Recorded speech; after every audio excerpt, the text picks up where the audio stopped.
어떻게 보셨습니까? 그냥 이렇게 질문을 드리죠. 처음에는 좀 어디까지 준비했나 약간 긴장해서 상황을 봤고요. 예. 근데 잘 준비한 것 같지는 않네요. 예. 예.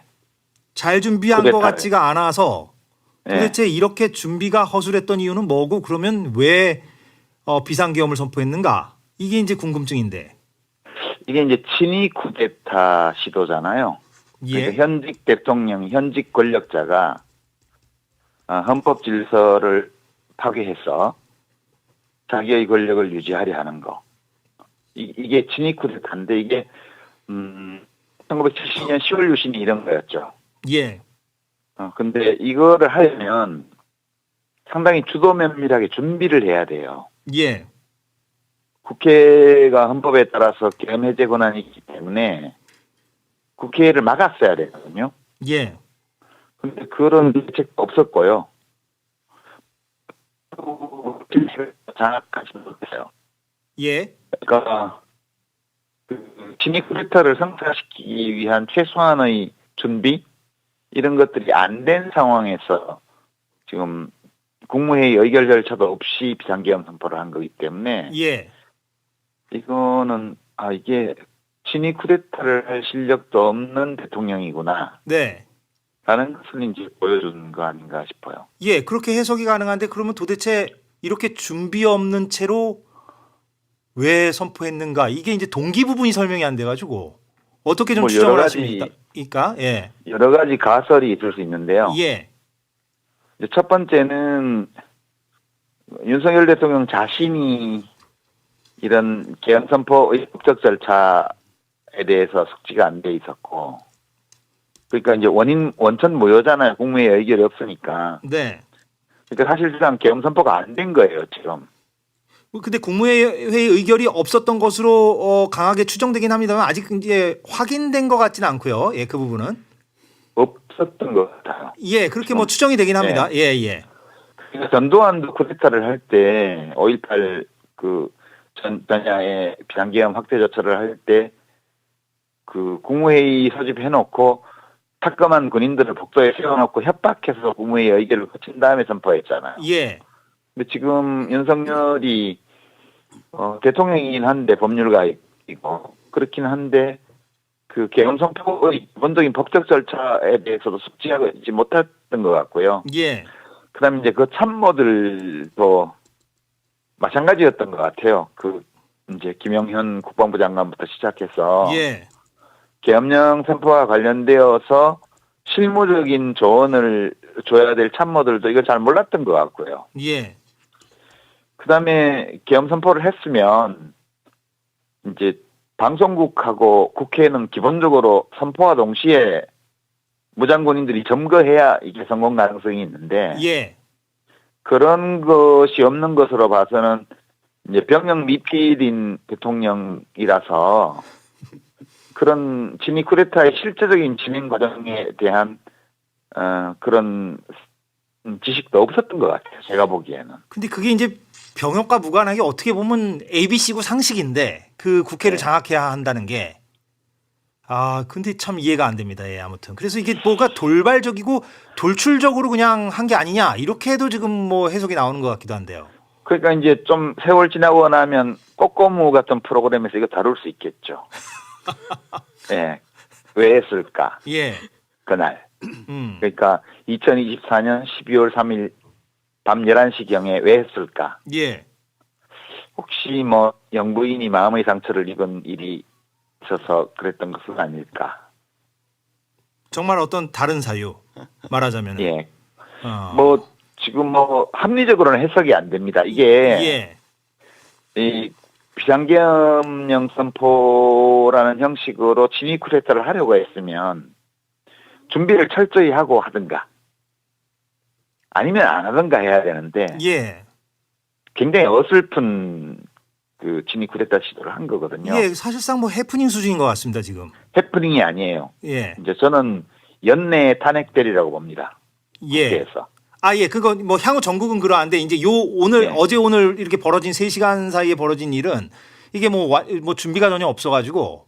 제일 유력한 가설은 뭐 어제 마신 술이 덜 깬 상태에서 했다든가, 예. 초저녁에 마신 술이 과해서 했다든가, 그럴 수도 있겠죠. 이게 이제 비상계엄 발표를 할 때, 방송사, 지상파 방송들이 생중계를 못했잖아요. 예. 그 정도로 이게 준비 없이 된 거거든요. 예, 예. 그러니까 이거는 합리적으로 설명할 수 있는 어떤 과정을 거친 것은 아니지 않을까. 예, 그렇게 보입니다. 예. 그렇게 봅니다. 예. 그러면 이제 향후 정국에 대해서 이제 얘기를 자연스럽게 좀 해볼 예. 필요가 있겠는데 결국에는 뭐 탄핵 정국으로 이제 갈 수밖에 없는 상황이다. 그렇게 보십니까?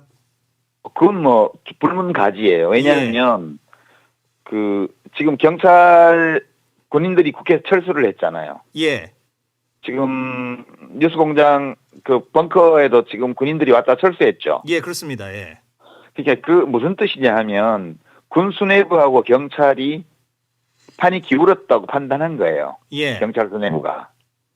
그러니까 이제 친위 쿠데타라는 것은 군 수뇌부와 경찰 수뇌부, 이렇게 물리적 강제력을 행사하는 권력기관 수뇌부의 협조 없이는 예. 성사될 수가 없는 거예요. 예. 근데 이제 군 수뇌부와 경찰 수뇌부는 왜 그런 판단을 했을까 이렇게 보면 국민의힘 쪽 정치 리더들의 발언이 굉장히 중요합니다. 초기에. 예. 한동훈 대표가 명기위헌이라고 얘기했고요. 예. 그다음에 홍준표 시장이 왜 이러는지 모르겠다. 이것 때문에 정권제를 물 건너간다. 이런 얘기를 했고요. 예. 안철수 의원도 부정적인 얘기를 했죠. 좀 어설프긴 하지만. 예. 오세훈 서울시장도 예. 오세훈 서울시장이 반대를 명확히 했고요. 예. 이거는 윤석열 대통령을 만들어내었던 보수 대연합이 완전 해체됐다는 뜻이에요. 예. 그러니까 이렇게 됐기 때문에 뉴스를 다 보잖아요. 군 수뇌부와 경찰 수뇌부도. 예. 그러니까 여기서 이쪽으로 가담했다가는 내 목숨이 더럽다. 이렇게 판단한 거거든요. 예. 그러니까 이 상황은 더 이상 국민의힘 쪽 국회의원들도 이 사람을 대통령으로 그냥 놔둬서는 우리가 왜 더럽다. 라는 판단을 할 수밖에 없어요. 그러면 탄핵 정국으로 가는 것뿐만 아니라 이제 국민의힘 의원들도 그쪽 방향으로 갈 수밖에 없다. 그럼요. 예. 이거는 그 사람들도 최소한의 애국심은 있거든요. 예. 예, 그래서 저는 연내 탄핵될 가능성이 대단히 높다 이렇게 보고 있습니다. 예, 연내 탄핵될 가능성이 대단히 높다라는 것은 뭐 지금 연내라고 하면 지금 한 달도 안 남은 상황이라서 그렇습니다. 이건 하루라도 놔둘 수가 없어요. 대통령실에 이 사람을. 예. 예, 그 판단을 하리라고 봅니다. 그럼 200표 이상은 아무튼 연내에 종결될 것이다라고 하고 이제 헌재로 넘어간다. 연내. 그렇죠. 이제 시민들은 아마 이제 명확하게 국회에 탄핵을 요구하는 쪽으로 집회를 할 거고요. 예. 집회의 방향이 물러나라 이게 아니고요. 이제는 지금까지는 물러나라 뭐 이렇게 또 섞여 있었는데 예. 명확하게 국회에 대해서 탄핵을 요구하는 성격으로 확실하게 갈 겁니다. 예. 예, 그렇게 하고 이제 그 국민의힘 국회의원들조차도 이 사람을 그냥 대통령 자리에 두면 안 되겠다라는 판단을 하는 의원들이 절반은 될 거라고 봐요. 예.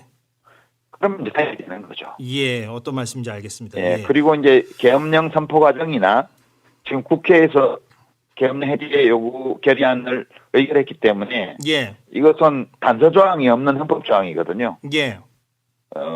해제해야 됩니다. 네. 근데 안 하고 계속 아직까지 버틴 게잖아요. 예. 그러면 이것도 또한 헌법 위반이거든요. 그것 자체도 탄핵 사유가 될 수 있다. 예, 탄핵 사유가 명백해졌습니다. 이 계엄 선포 과정도 명백하고요. 예. 요건 헌법이 규정한 비상계엄 선포 요건에 해당되지 않는 상황에서 계엄 선포를 했고요. 국무회의 의결 절차를 거치지 않았고요. 예. 그다음에 국회가 해제 요구를 의결해서 지금 보냈잖아요. 이제 우원식 의장이 용산 대통령실로 보냈습니다. 예. 문서로. 근데 이 문서를 접수하고도 해제 안 하고 버틴기면 이것도 헌법 위반이에요. 예. 지금 그래서 이제 탄핵 사유가 명백해졌습니다. 이것 자체로. 예. 대통령실 분위기는 참모진들이 취재진 연락을 피하며 침묵 모드로 들어갔다. 이런 보도가 지금 나오고 있고요. 끝난 것 같아요. 아, 예. 이 방식으로, 이런 방식으로 끝난 것 같습니다. 예. 알겠습니다. 그러면 이제 뭐 연내 탄핵이 되면 한 두어 달 정도 헌법재판소에 이제 탄핵 심판이 있을 거고요. 예. 한 두어 달 정도로 뭐 보십니까? 그 기간을? 근데 제가 보기에는 더 짧아질 수도 있습니다. 아, 오히려 이건 박근혜 대통령 때와는 달리 예. 이 범죄의 증거, 헌법 위반과 법률 위반의 증거가 너무 명확하게 지금 드러나 있기 때문에 예. 헌법재판소의 심의 과정이 짧아질 수도 있습니다. 아, 예. 예, 그러면 이제 조기 대선이 치러질 가능성이 높아졌고요. 예, 유 작가님 말씀대로라면 내년 상반기에 치러진다는 얘기가 됩니다. 예. 조기 대선이. 상반기에서도 좀 빨라질 가능성이 있어요. 60일 이내에 이제 탄핵이 될 경우에는 60일 이내에 대선을 해야 되기 때문에 예. 더워지기 전에 대선이 치러질 가능성이 생겼다고 봐야죠. 아, 예. 전국에 참 어마어마한 변수가 생겼습니다. 예, 아무튼. 지금은 이게 금류입니다. 금류를 탔고요. 예. 국회를 압박할 겁니다. 시민들이. 예. 이제는 집회를 광화문이 아니라 의도에서 할 가능성이 높아졌습니다. 예, 어떤 말씀인지 2016년처럼요. 예, 이제 국회를 향해서 이제 요구하게 된다라는 얘기고. 왜냐하면 헌법 절차가 있기 때문에요. 예, 참 이렇게 자연스럽게 인터뷰를 마무리해야 되는데 제가 도돌이표로 처음으로 돌아가는 감도 없지 않아 있습니다만 도대체 그래서 이해가 좀 안 가는 측면이 있어서 이게 도대체 왜 대통령이 계엄 선포를 했는가가 이게 아무리 생각을 해봐도 예, 참 이게 설명이 잘 안 됩니다. 지금 이게. 예. 뭐가 있긴 있는 것 같은데요. 어떤 우리 아직 모르는 돌발적 변수가. 우리 국민들은 아직 모르지만 예, 윤석열 대통령과 김건희 씨는 알고 있는 예. 어떤 문제가 있는 것 같아요.